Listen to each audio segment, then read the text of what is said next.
Wow, so Donald Trump is panicking today as he's worried he's going to get impeached. And I totally agree, Trump, you should totally panic and you should totally get impeached. Let me show you guys the headlines then today. Trump warns of third impeachment if House Republicans lose the midterms. And basically, he was trying to give a pep talk to Republicans because Trump is absolutely a disaster and toxic in the polls. You do not want to be associated with him. And he's trying to cheer them up. But this is how he does it. But you got to win the midterms, because if we don't win the midterms, it's just going to be, I mean, they'll find a reason to impeach me. I'll get impeached. We don't impeach them. You know why? Because they're meaner than we are. We should have impeached Joe Biden for 100 different things. And in any of these situations, right, Trump just thinks about himself. Normally, let's say you're doing a pep talk, you'd be like, hey, I'm in it to help the nation. We're going to do what's best for the people. And let's come up with some policies to turn, the situation around. But he's like, no. You got to win because they're going to come impeach me if you don't win. That's how whacked out this crap is. And Trump does a lot of whacked out things, which we'll get into. But that's essentially his strategy right now is just like, guys, you got to stick with me because they're going to get rid of me if you don't. He also is trying to pep up Mike Johnson, Speaker of the House. This is what he says. He says, he's as tough as anybody in the room, actually, but you can't be tough when you have a majority of 3, right? So the majority is very, very slim. Many Republicans are peeling away and, resigning. I think, was it Marjorie Greene? I think she was out effectively this the last couple of days. And I think Massey will tend to vote for with the Democrats, and just any number of things, because there's behind closed doors, it's basically, they can see it. They can read numbers the same way you and I can read numbers when we look at Trump polling. It's just not good. And then say on the public, which we'll get into, like what he's doing with Greenland and Venezuela is also really, really terrible. And I can't stress that enough. I know it's something we talk about all the time, and it just, in either one of these things, you should be impeached for that, let alone his family dealings with crypto or any sort of scammy things with government contracts or pardons. I mean, the guy's already a felon. And, the disastrous policy in the economy, the whole ICE debacle, any number of things, right? Usually any one of these things would be a massive, massive scandal. And it just keeps going on and on. Or the tariff thing, which is like so many stuff.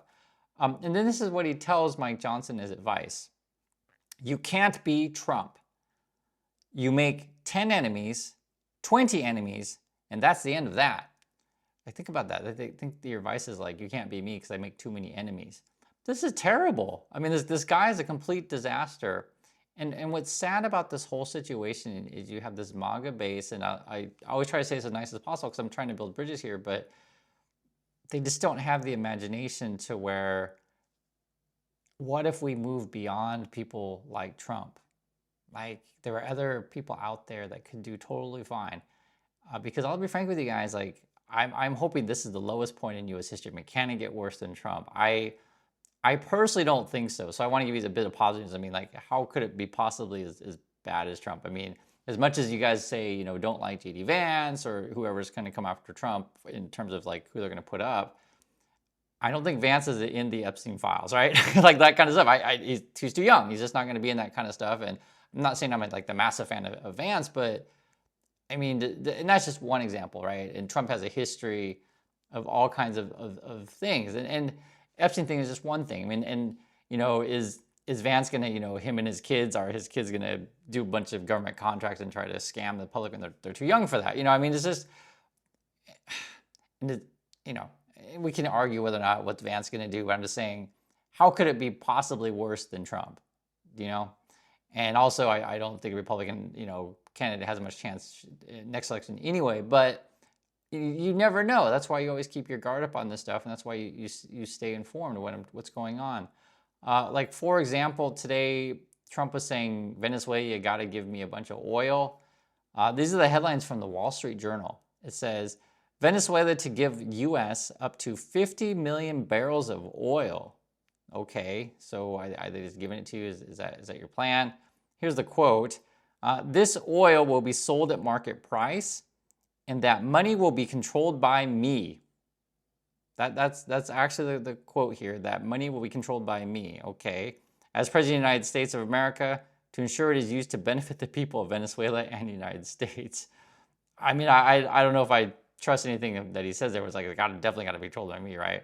And then Venezuela has says here, did not respond to requests for comment. So, I mean, do you really think Venezuela is going to hold hand over 50 barrels of oil? And it's basically like kind of like 1 million a day kind of thing. So it's like 50 days worth of production. I don't think so. This whole thing is just screwed up. And then on top of that, which I do need to mention because it's important to understand that real lives are affected by this stuff. Not only have people died in the drug boat attacks that Trump people are doing, in that recent kidnapping, it says Maduro's raid killed about 75 in Venezuela, U.S. officials assess. And these are very similar numbers to what we've been hearing from Venezuela and Cuba. So my understanding is like 32 Cuban nationals, and then I think it was Venezuela and Colombia, people might have been killed. And then from the U.S. side, this is from Washington Post, are saying 75 have been killed.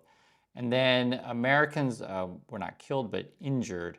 I think it was multiple troops. It says about a half dozen U.S. troops were injured in the operation, with some suffering gunshot wounds in the firefight at Maduro's compound. So it doesn't say how many, but we have. I mean, we're putting we're putting on troops' lives in danger. We're killing people for Trump's just craziness.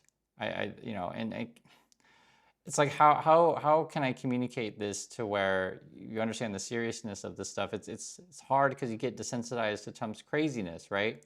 I just want to repeat again. So 75 people were killed in this, thing that they did.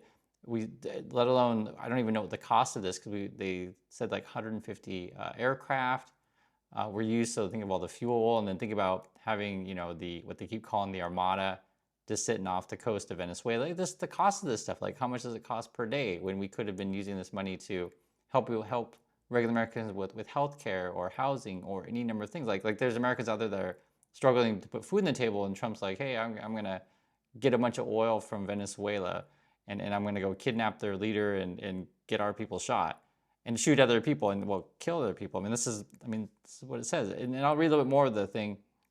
It says some were the U.S. soldiers. Some were transported to Brooke Army Medical Center in Texas, where they underwent surgery. So it must have been fairly serious. And it's like, how do you read this? One person, talking about on the Venezuelan side, one person said that at least 67 people were killed in the pre-dawn strike, while another said that about 75 to 80 people were left dead. The officials, who, like others, spoke on condition of anonymity, right? Because you don't want to give your name and stuff. I understand it's sensitive, very sensitive topics. Said the assessments account for Venezuelan and Cuban security forces as well as civilians caught in the fray. The figures roughly match an estimate that Venezuelan officials have shared in recent days. So, we killed the combatants and we killed civilians on this stuff. Just want to make sure this is clear. On top of that, there was this weird thing with Polymarket. It's like a place you can do crypto gambling.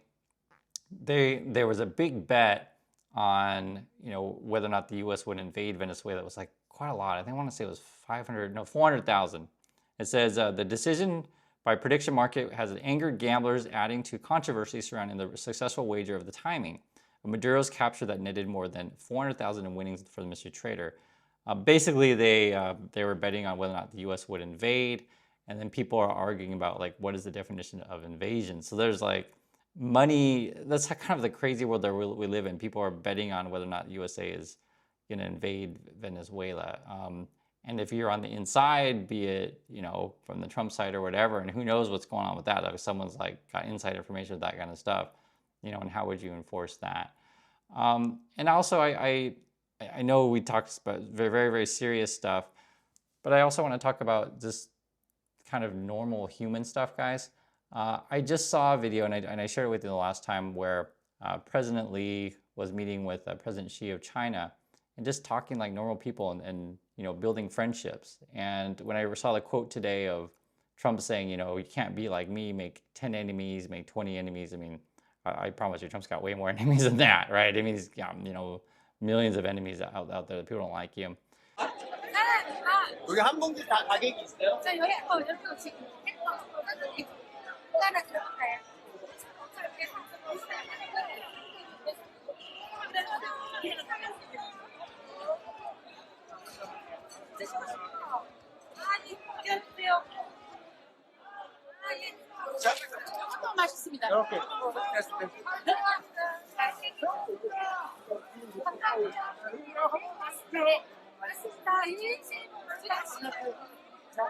Is I actually just went to the grocery store today.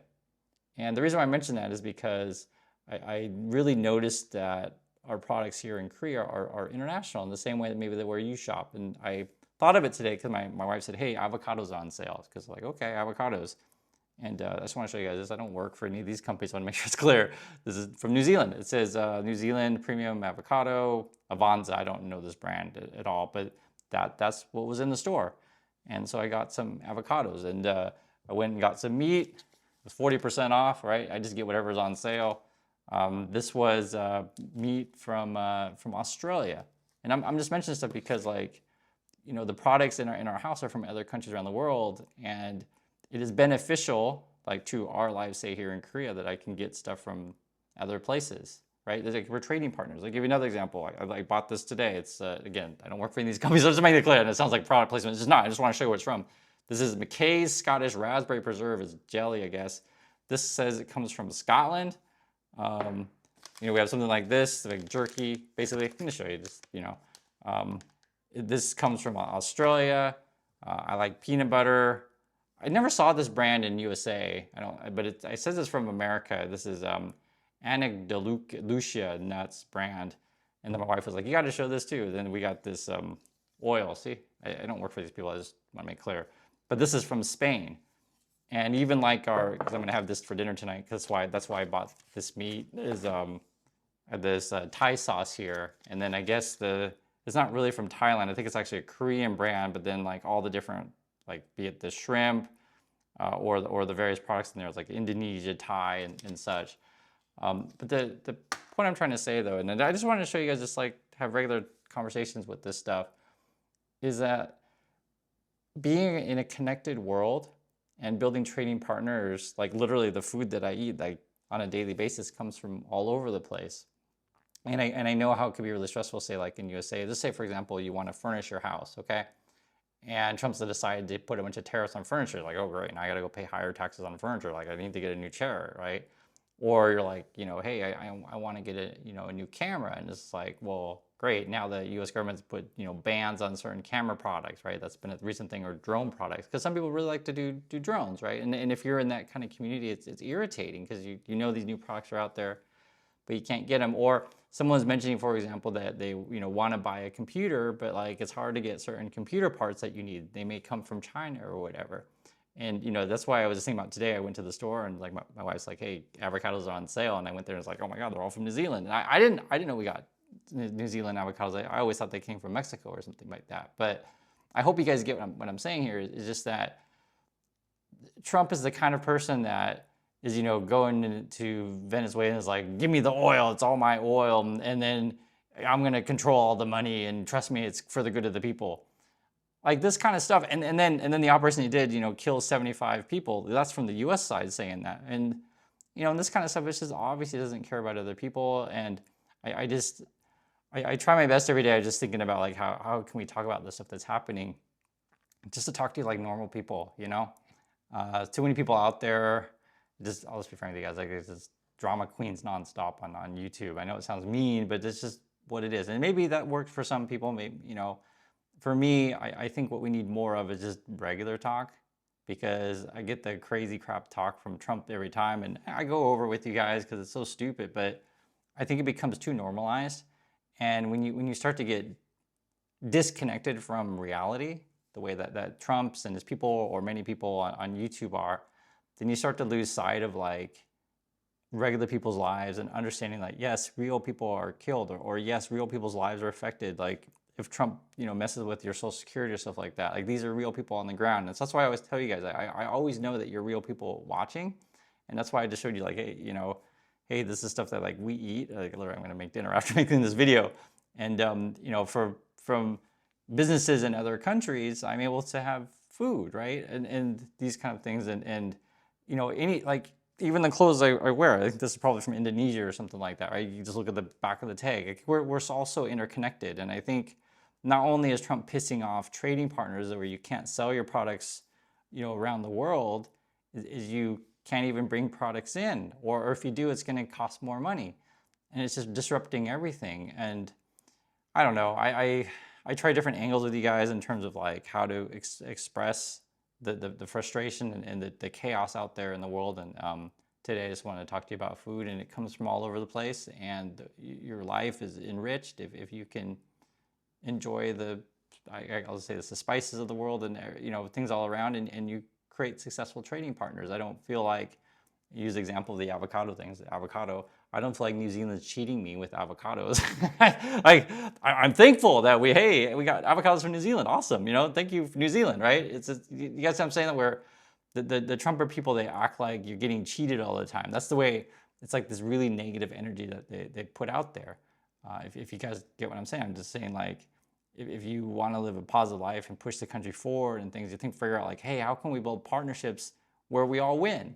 Hey, maybe from Korea you guys get maybe cosmetics, or because KB is really popular, you may get kimchi or kim or whatever, right? The dried seaweed. And we'll get your avocados, or I get your, jelly from Scotland. And, even, true story, I got this too. I drink this stuff, it's apple cider vinegar. This comes from the USA. So it's not like I don't buy anything from the USA. You get what every country is going to have a different product that makes sense, for you. And one of the things that, for example, I wish we would get off oil, then we wouldn't be demanding oil from Venezuela. And so this is where, because people say, Chris, what's the solution? I'm just telling you, build friendships, right? Your life gets better if you can trade. Also, say if you want to get off of oil, work hard in developing alternate energy, sustainable energy, clean energy.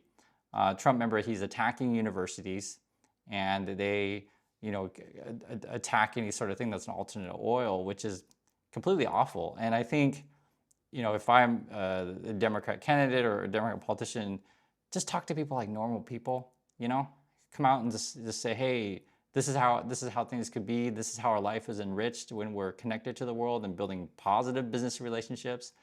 Even people who are staunch, right-wing Republicans or whatever, if you talk the language of like jobs and money, hey, you're a farmer.